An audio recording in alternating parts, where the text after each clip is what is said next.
Teremos a alegria agora de escutar Frei Jonathan Cândido, frade da nossa província, está fazendo o tirocínio em Porto Franco, é filho de Rondon, no Pará. Escreveu um artigo para nós sobre a nossa vida de oração. A oração será tema do nosso próximo capítulo provincial.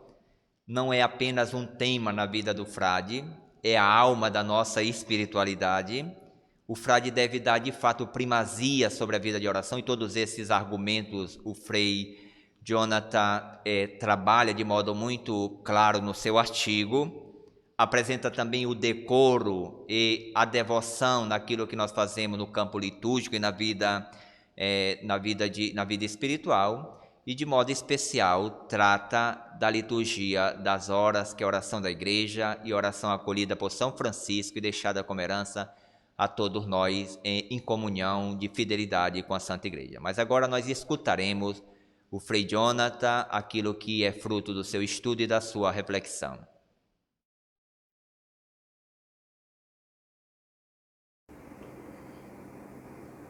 Paz e bem, meus irmãos. Então, como foi proposto pela equipe de organização da nossa Semana Franciscana, estamos aqui então gravando este vídeo para a apresentação do nosso artigo, nosso pequeno artigo, em que nós vamos tratar sobre o tema da vida, nossa vida de oração. E desde já peço perdão, porque também não sou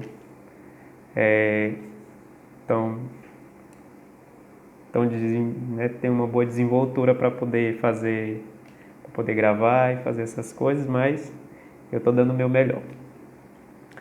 Então, o que eu vou fazer, na verdade, é apenas um pequeno resumo daquilo que eu escrevi, né? Porque não adianta também ficar lendo, porque depois já foi dito, né? O provincial disse que todos nós iremos receber o material impresso, né? Então, não vou falar de todo, né? Vou citar algumas coisas e tentar fazer um breve resumo daquilo que eu escrevi, né? Primeira coisa também que eu quero deixar claro é que não foi uma pesquisa tão aprofundada, né? Em virtude também de que eu não encontrei algo, né? Uma bibliografia ou algo assim mais profundo para se tratar da vida capuchinha, com exemplos históricos, né? Não tive livros que falassem tanto da história, nem aquele livro que trata dos primeiros 100 anos da ordem, né?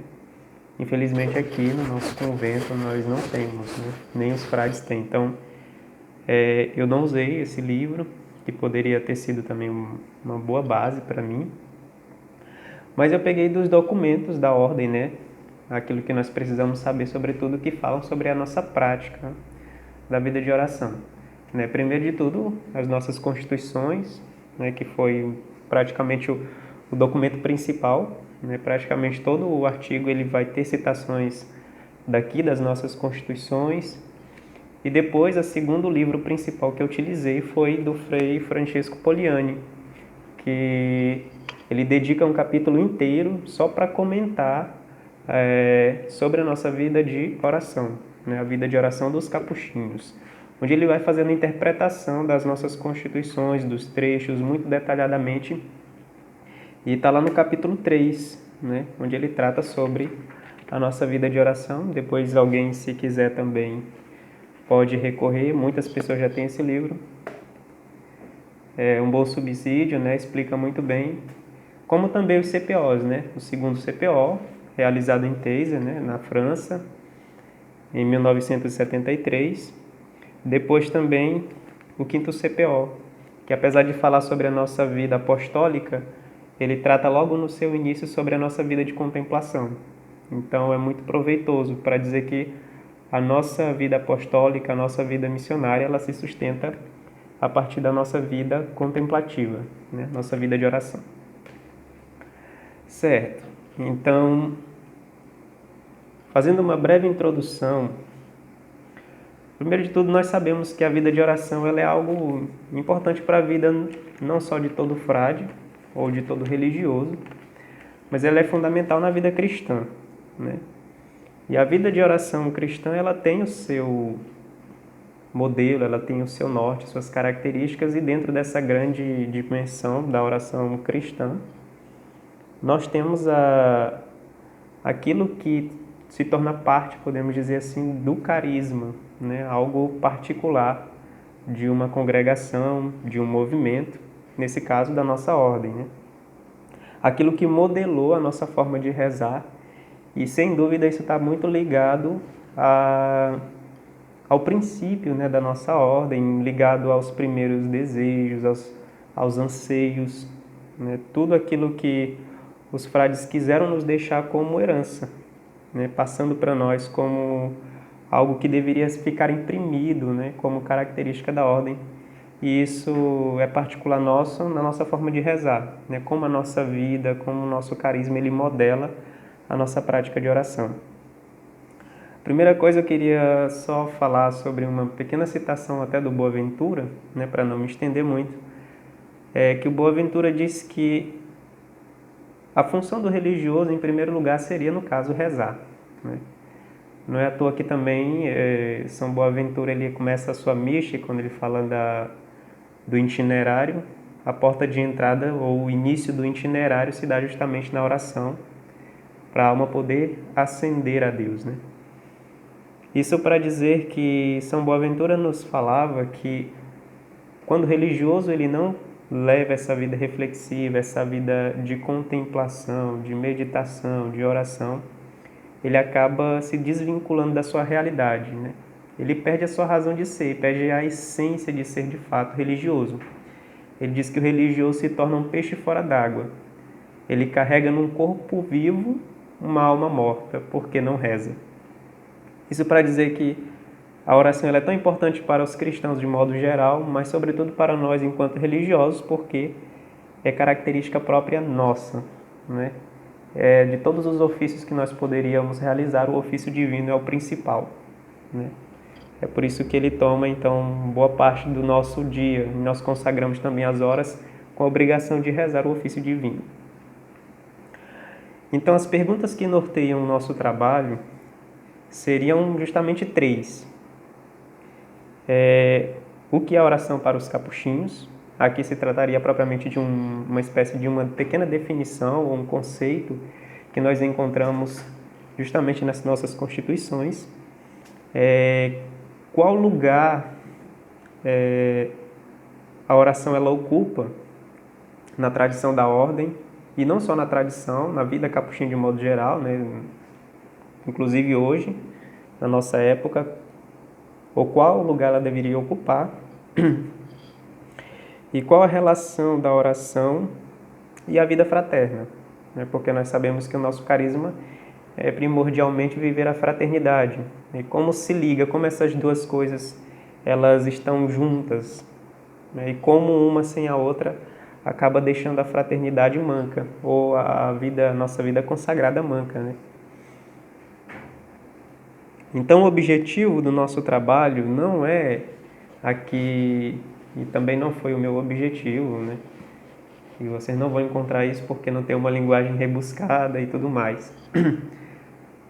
Não é falar dos conceitos da oração, né? Dos conceitos de vida mística, de algo teológico ou filosófico, não é isso. Mas na minha pesquisa, o que eu consegui encontrar foi falar sobre a nossa vida prática, né? É por isso que o tema do artigo é a vida de oração dos capuchinhos. E quando a gente fala de vida de oração, a gente está falando da prática, daquilo que se passa no cotidiano, na vida. Não se trata de uma realidade puramente conceitual, né? Não é uma oração que se diz respeito. Nós vamos tratar de conceitos, né? Sobre a vida espiritual ou sobre a vida de oração. Nós vamos falar da vida prática, né? É a nossa oração que se torna encarnada. Seria basicamente isso. Bom, dito isto, nós passamos então para a primeira parte do nosso artigo, onde nós vamos falar sobre a primazia da vida de oração para os frades. E isso nos remete logo, em princípio, aos primeiros ideais da vida capuchinha, dos primeiros frades lá no século XVI. E qual eram esses ideais, né? Aqui eu me sustentei sobretudo naquela carta do ministro-geral, né, do Frei Mauro, em que ele fala sobre a nossa identidade e carisma. E ele disse que os principais objetivos dos frades era viver a regra de modo restrito, né? Ou seja, ter uma maior vida de penitência, uma vida de fraternidade, a própria vida de pobreza. E, é claro, não poderia, né, relegar a segundo plano a vida de contemplação. E ele nos diz que um fato tão importante que nos remete à vida de oração, deixada pelos nossos primeiros frades, né, logo no início da Reforma, no século XVI, é os nossos eremitérios. Né? As construções eram sempre realizadas em lugares à parte, justamente para favorecer o recolhimento, né, a vida de oração. Então nós percebemos aí que desde o início a oração na vida capuchinha ela foi um ponto essencial, ou seja, ela teve um primado, ela teve uma centralidade na vida dos frades. E como também a vida apostólica, né? Mas sobretudo essa característica da oração. É por isso que nós éramos conhecidos como frades de vida eremítica. Não é à toa que nós recebemos também esse nome, para dizer que a oração para nós era algo primordial. Diferentemente, assim, às vezes eu penso de outros carismas, por exemplo, que surgiram mais no sentido missionário, embora fosse muito forte na vida de São Francisco, né? Mas a interposição da oração e do trabalho era algo presente na vida do nosso pai seráfico e que também ficou para nós como capuchinhos. O ministro Mauro diz o seguinte na sua carta. É uma das citações que está lá no nosso artigo. Os primeiros capuchinhos escolheram lugares particularmente isolados e esta conotação original caracterizou pelos séculos seguintes a localização dos nossos conventos, que surgiam a uma certa distância dos aglomerados urbanos. A escolha do lugar continha uma mensagem precisa que, devidamente atualizada, transmite um valor profundo. Os frades queriam viver retirados para afirmar a prioridade da relação com Deus. Aqui o ministro Mauro ele fala que ela primeiro nos transmite um valor profundo, né, e que esse valor deveria ser atualizado. A relação da proximidade com Deus, ou a prioridade, como ele utiliza o termo prioridade da relação com Deus. Então, se era prioridade, a gente já começa a perceber que os frades viviam para rezar e trabalhar. A oração não era relegado como simples necessidade de sustentação do trabalho, mas era algo que realmente fazia parte da vida dos frades e que eles estavam imersos naquilo ali, né? Na vida de oração. E que essa mensagem para nós, enquanto capuchinhos hoje, precisa ser atualizada. Os frades, como se precisassem redescobrir, nós precisamos redescobrir esse valor da prioridade que muitas vezes nos é roubado, talvez pelo excesso de atividades, pelo excesso de trabalho. Nós precisamos reafirmar esse valor que, infelizmente, acaba se perdendo, sobretudo com a nossa sociedade, né, muito frenética do ativismo e que muitas vezes nós somos tentados também a deslizar por esse caminho.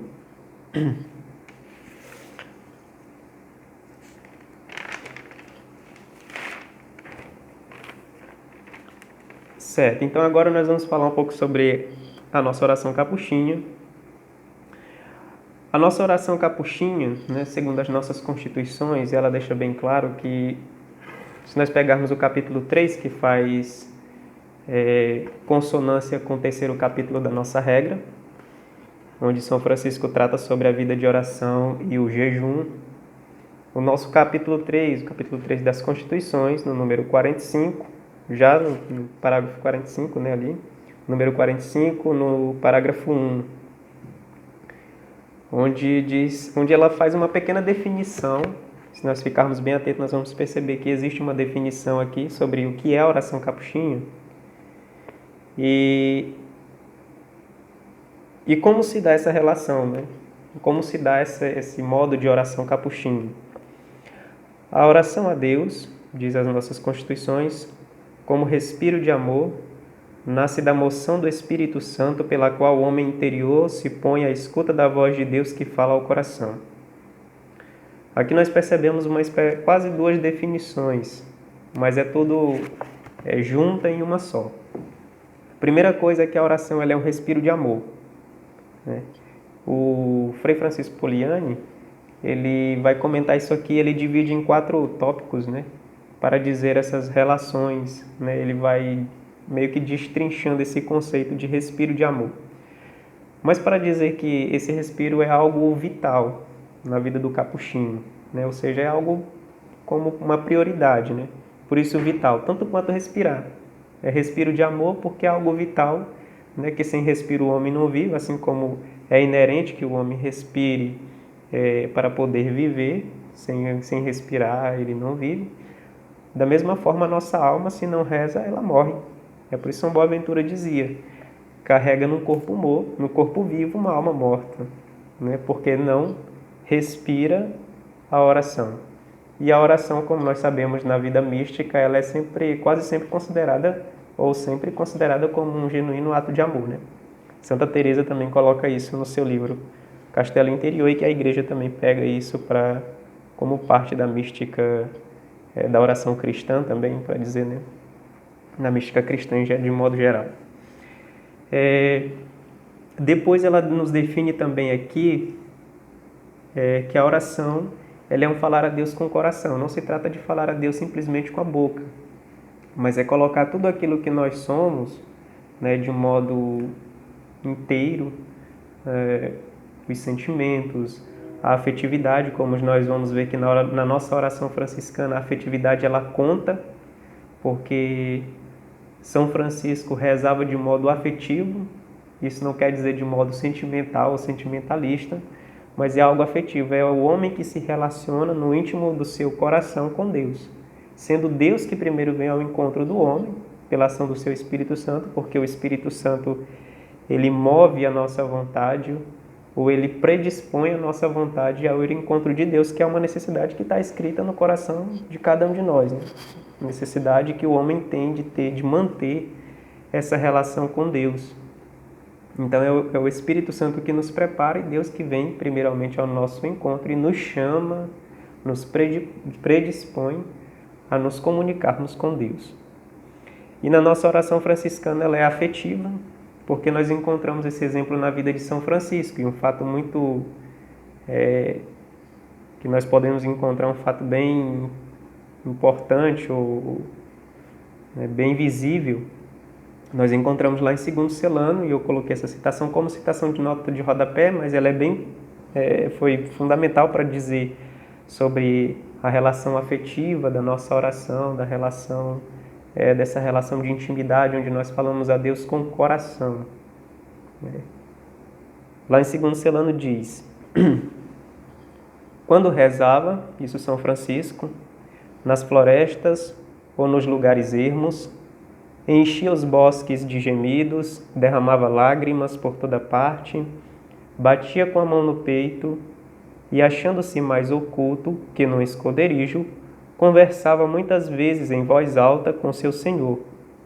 Aí respondia ao juiz, aí fazia pedidos ao pai, aí conversava com o amigo, aí comprazia-se com o esposo, muitas vezes ficava ruminando com os lábios parados e levando para dentro todo o seu exterior, elevava-se para as alturas. Deste modo dirigia o olhar e todo o afeto naquela única coisa que pedia ao Senhor, feito não apenas orante, mas própria oração. Ou seja, São Francisco dirigia, o olhar para Deus com todo o afeto do seu coração, com todo o seu sentimento.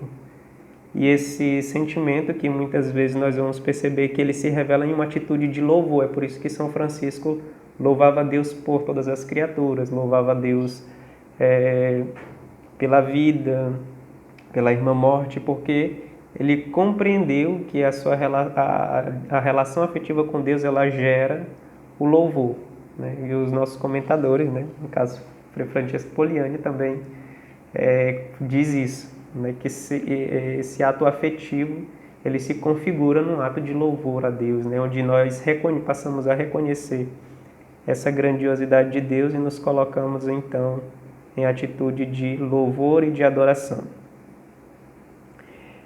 Então, para simplificar, né, tanto de modo capuchinho, que falando que a oração é um respiro de amor e é um falar a Deus com o coração, nós encontramos, por outro lado, que é como a nossa oração também é franciscana, a nossa oração é um contato permanente, um contato afetivo permanente com Deus, né?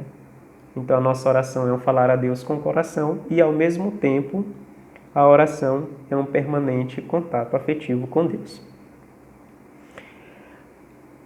Aí, na outra parte do nosso trabalho, né, do nosso artigo, nós encontramos, então, e aqui já é a última parte, né, as formas de oração. Ou seja, nós vamos entrar na questão mais prática. E isso eu peguei do segundo CPO, né, realizado na França.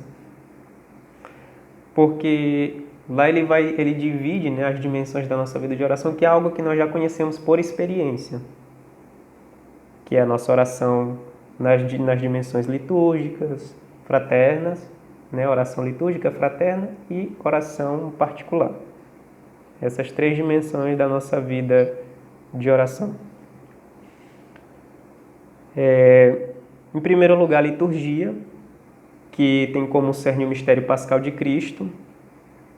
Nós sabemos porque na liturgia nós celebramos, sobretudo, o mistério central é a paixão, e quando nós nos colocamos em atitude, em oração litúrgica, nós não rezamos simplesmente enquanto fraternidade, mas nós rezamos, sobretudo, com a igreja de um modo geral. Nossa oração se torna uma oração universal, porque é a oração da igreja. E aqui as 2 orações que esse CPO ele chama a atenção é a oração do breviário, a liturgia das horas, e a Santa Missa. Por isso que se insiste para que não se negligencie o ofício das horas, né, não como algo que esteja simplesmente vinculado a uma obrigação pela nossa profissão religiosa, mas como algo que nos une à oração, nos coloca na oração da igreja. E depois a missa, a Santa Missa, como sacrifício do Senhor, mas no sentido de que pudesse até mesmo envolver a vida fraterna, porque seria bom que as fraternidades tivessem uma missa, a missa da fraternidade que se chama, isso pede também as nossas constituições, onde os frades pudessem estar em comunhão, porque de fato a oração fraterna ela também está colocada, né, dentro da vida litúrgica. Aquilo que nós celebramos, seja na Santa Missa, seja nas orações das horas, são orações também fraternas, porque a fraternidade se reúne para celebrar os louvores de Deus.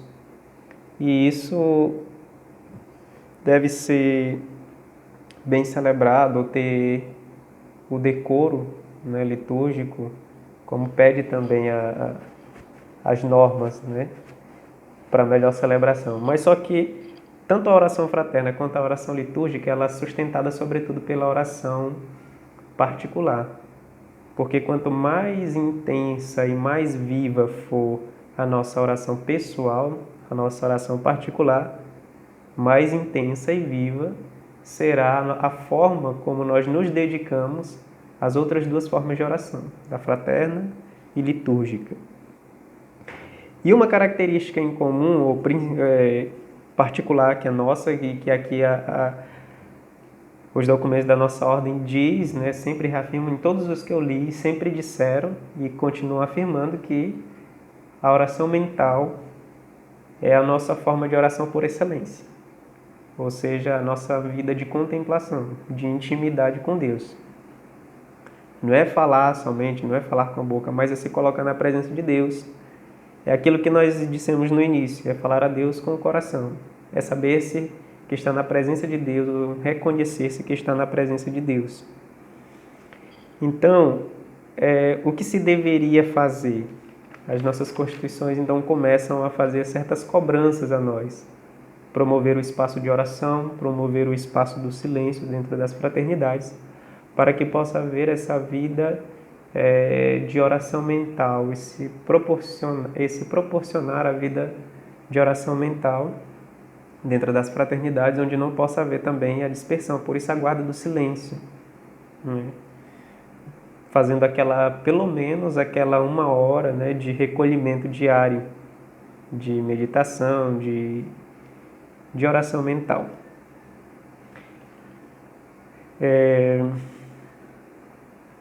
Diz o quinto CPO, falando sobre a oração mental ou a oração pessoal, que diz que ela nunca pode ser rebaixada, né, pelo ativismo ou pelos meios de comunicação, que às vezes são usados de forma excessiva, que nos trazem a dispersão.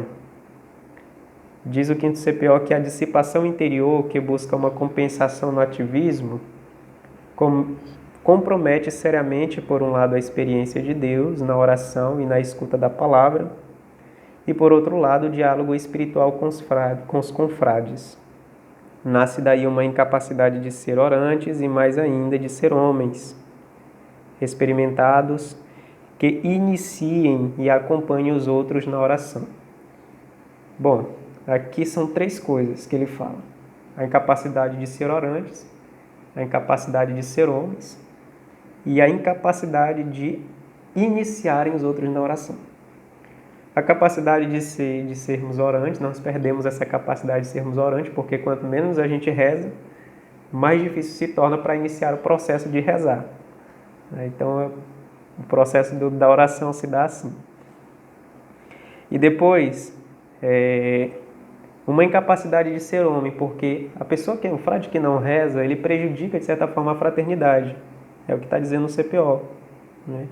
Ou seja, nós não conseguimos mais fazer o diálogo espiritual dentro da fraternidade. É por isso que a gente fala de tudo quanto é coisa, menos de Deus, né? Seria basicamente isso. Falamos de tantas coisas do mundo, falamos de coisas que não tem nada a ver com a nossa vida, ou não tem nada a ver com a nossa espiritualidade, que não tem nada a ver com a nossa realidade de religioso, mas falamos de tudo. Então o diálogo espiritual ele acaba se perdendo, ou a capacidade de falar também de nós para os irmãos, de nos abrir para os irmãos, enquanto homens, né? Dizendo aquilo que sentem de forma autêntica e verdadeira, olhando o irmão com confiança para poder dizer aquilo que se passa também na nossa vida interior, na nossa vida de oração, as nossas perturbações, né? As nossas dificuldades. Nós perdemos essa capacidade. E às vezes nós acabamos colocando isso nas costas de pessoas de fora da nossa realidade fraterna, porque nós nos tornamos incapacitados de nos encontrar com o irmão para falar da nossa vida pessoal ou de oração espiritual, de dificuldade que nós sofremos ao longo da nossa caminhada. E depois não conseguimos iniciar os outros na oração, porque se eu não rezo, como é que eu vou ter, poderia dizer, essa moral para iniciar o outro no caminho tão árduo quanto é o da oração, né? Se eu não tenho essa força de poder iniciar esse processo, eu não estou dentro desse processo, ou se eu mesmo ainda não me iniciei no processo da oração, se tornará mais difícil também iniciar os outros. E aqui vale lembrar que no apostolado dos frades sempre ocupou o primeiro lugar a oração, né? Os frades não só rezavam, mas ensinavam a rezar. Sobretudo lá no princípio, as pregações eram quase sempre voltada para a vida de oração. E sobretudo ensinando os fiéis a rezar de forma mental, a oração mental, né? Que é algo próprio nosso e que nós vamos passando também para os fiéis.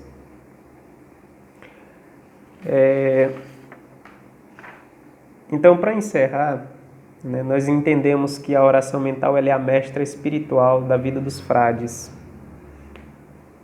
E, portanto, para ser uma oração autêntica, ela deve ser inspirada, né, seja na Sagrada Escritura, seja nas fontes, seja nos documentos da ordem e, sobretudo, nos acontecimentos fraternos, nos acontecimentos que envolvem diretamente a igreja, nos acontecimentos da humanidade em geral, né? Tudo isso a gente traz para o contexto da oração, porque a gente começa a perceber que a oração ela se torna de fato encarnada, ela faz parte da realidade, ela não é algo que a gente tira somente do papel, dos livros para refletir, ou para pensar, ou ir para rezar, mas é algo que se dá na realidade. A gente pega os problemas, pega as dificuldades, pega a nossa realidade concreta, encarnada, e traz isso para a vida espiritual, para a vida de oração. Então, para encerrar, eu quero só fazer uma citação final, que é do Frei Francisco, Poliani, onde ele nos diz o que é falar a Deus com o coração, o que é rezar a Deus com o coração, que essa de fato é a nossa principal característica enquanto orantes. Diz ele: falar a Deus com o coração significa ligar a mente aos lábios, ser consciente daquilo que se diz, mas também é fazer com que as palavras pronunciadas com a boca orientem e exprimam os afetos do coração. Por isso, a oração mental ou a contemplação é o tipo de oração que melhor consente, é a mestra espiritual dos frades, de iluminar a mente e inflamar o coração. É a oração própria do verdadeiro frade menor, do verdadeiro frade espiritual que adora em espírito e em verdade. Então, a nossa oração é sempre ligar aquilo que nós rezamos com a boca. Isso se dá tanto na dimensão litúrgica e fraterna, porque nós temos que fazer as nossas orações quase sempre lidas, mas que se não estiver ligadas a um profundo sentimento do coração ou afeto do coração, ela se torna apenas um exprimir palavras que no fundo acabam para nós perdendo sentido. É a mesma coisa de rezar um breviário sem ter a capacidade de pelo menos respeitar os pontos, para se meditar aquilo que se reza, porque quando se reza tudo e não se percebe aquilo que se reza, o texto que se reza, o que se diz no texto, você acaba nem mesmo entendendo o que você está falando. Então, é de fato ligar a mente, o coração, aquilo que sai da nossa boca. É ter consciência daquilo que sai dos nossos lábios. Então, esta foi a minha apresentação. Espero que você não demorei muito, mas que Deus nos abençoe e nos guarde nesse período difícil e nos ajude. Então, paz e bem, muito obrigado pela paciência e pela compreensão do tempo. Deus abençoe todos nós. Paz e bem a todos.